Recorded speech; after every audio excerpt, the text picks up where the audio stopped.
月は他の惑星の衛星と比べて異常に大きい衛星です。一体どこから来て、なぜあんなに大きいのか。宇宙の不思議研究所、今日は月の生まれを順番に見ていきます。夜空を見上げれば当たり前のようにそこにある月。人類がただ一つ実際に降り立ったことのある天体でもあります。でもこの月がどこから来たのか、実は長い間大きな謎でした。まず月は普通の衛星ではありません。直径は地球のおよそ4分の1もあり、惑星に対する衛星の大きさとしては桁外れです。これほど大きな衛星を従えた岩石の惑星は太陽系に他にありません。例えば火星にも衛星が2つありますが、どちらも直径が数十キロほどのいびつな岩のかけらです。地球と月のような組み合わせは太陽系では例外的なのです。この不釣り合いな大きさこそが月の起源を難しくしてきました。普通の作り方ではこんなに大きな月はできないからです。かつてはいくつもの説が争っていました。一つは地球と月が同じガスと塵の雲から双子のように同時に生まれたという説です。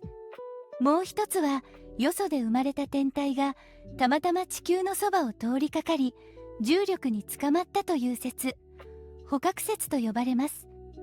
さらには高速で自転する若い地球からその勢いで一部がちぎれて飛び出したという説さえありました。太平洋の底がその傷跡だという主張まであったのです。決着をつけたのはアポロ計画でした。宇宙飛行士たちが持ち帰った月の石、それを詳しく調べた時、決定的な手がかりが見つかったのです。月の石に含まれる酸素は地球の岩石とほとんど見分けがつかないほどよく似ていました。まるで同じ材料から作られたかのように。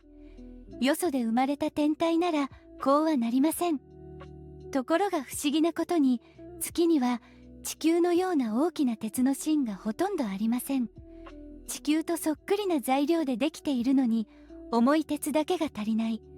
この矛盾が答えを示していました。この2つを同時に説明できる説が一つだけありました。ジャイアントインパクト説。巨大な天体が若い地球に激突したという考えです。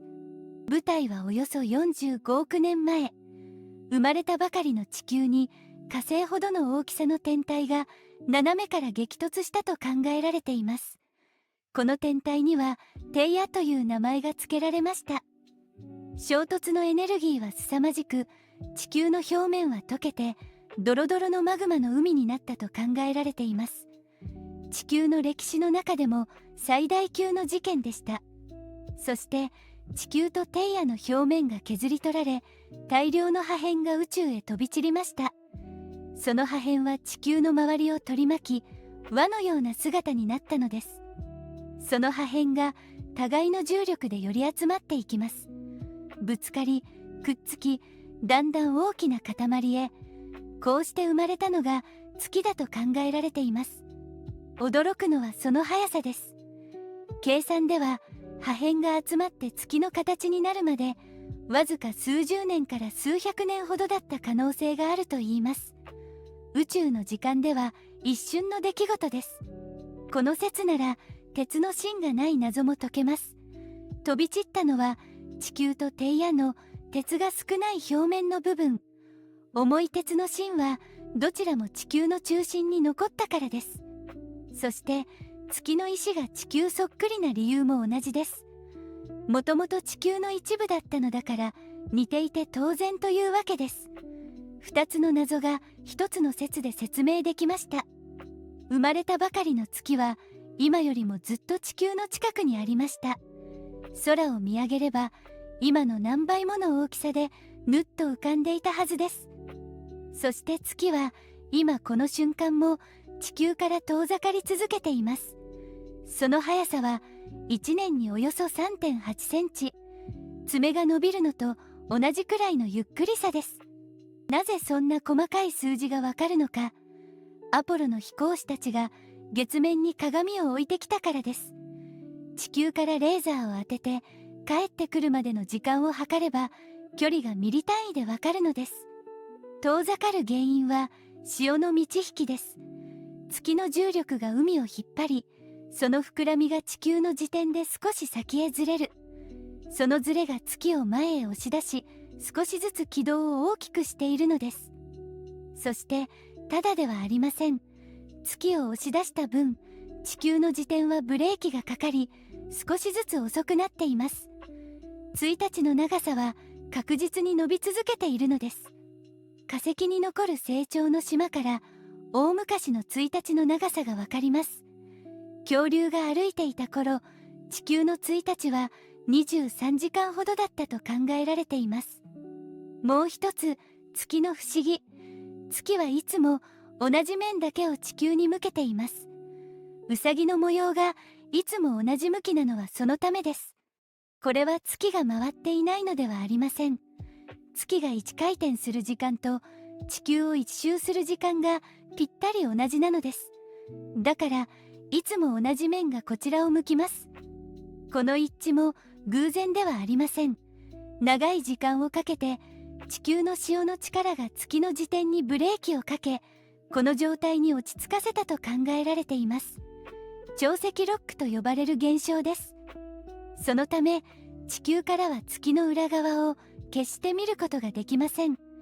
人類が初めてその姿を見たのは探査機が回り込んで撮影した20世紀の後半のことでした。そして届いた画像は驚きでした。表にある黒い模様がほとんどなく、クレーターだらけ。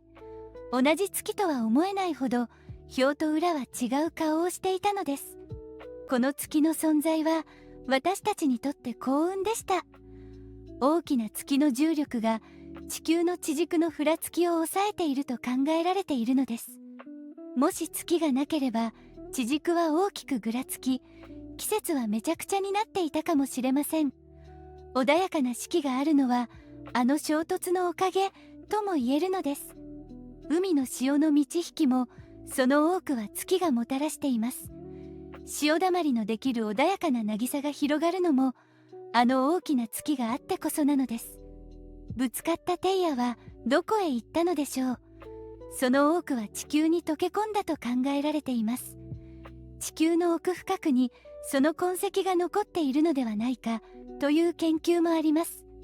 もしそうなら私たちが立っている地球そのものが2つの天体が混ざり合ってできた姿だということになります。ただしこの説も完璧ではありません。計算では月の材料にテイヤの成分がもっと多く残るはずなのに、実際の月の石は地球に似すぎているのです。そのため衝突の角度や速さ、テイヤの大きさについて今も様々な計算が続けられています。大筋は受け入れられていますが、細部はまだ議論の途中なのです。だからこそ人類は再び月を目指しています。特にこれまで誰も行っていない月の南極。そこには太陽の当たらないクレーターの底に氷があると考えられています。その氷は太陽系のごく初期から冷たいまま保存されてきた可能性があります。月の南極の氷は地球や月の生い立ちを知るタイムカプセルなのかもしれません。風も雨もない月には太陽系の古い記録がそのまま残っています。地球では風化して消えてしまった歴史が月の表面には刻まれたままなのです。今夜月を見上げたら、あれは遠い他人ではなく45億年前の大衝突で飛び散った地球のかけらなのかもしれません。そう思うといつもの月が少し違って見えてきますね。月が地球のかけらだったなんて驚きですよね。今日の話が面白かったら高評価とチャンネル登録で応援してもらえると嬉しいです。次回も思わず誰かに話したくなる宇宙の不思議をお届けします。またお会いしましょう。